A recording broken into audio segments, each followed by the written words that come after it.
Bonjour, 123. Être avec les autres. Il se peut que nous n'allions pas vers les autres. Nous vivons avec des qu'en dira-t-il, qu'en dira-t-on de nous? Qu'est-ce que les autres vont dire de nous? Et nous ressentons que si nous approchons les autres, nous allons déranger. Nous pensons parfois même être un fardeau pour eux. C'est dommage de penser ainsi, puisque aimer réellement n'est jamais un fardeau.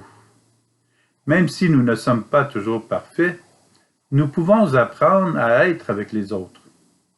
Faisons des pas dans la confiance vers eux. Il s'agit d'être nous-mêmes et d'être paisibles.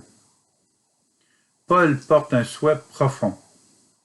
Si je suis absent physiquement, je suis toutefois spirituellement avec vous, et je me réjouis de voir l'ordre qu'il y a chez vous et la fermeté de votre foi au Christ.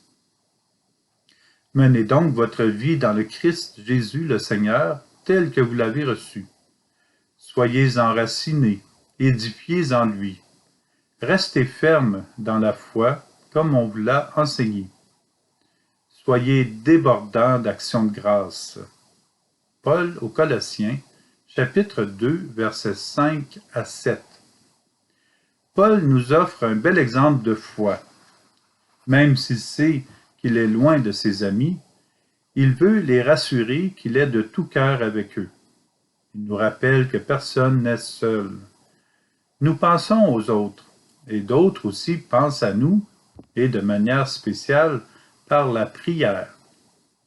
Rendons grâce à Dieu qui est avec nous à 100%. Nous sommes unis par une force d'amour.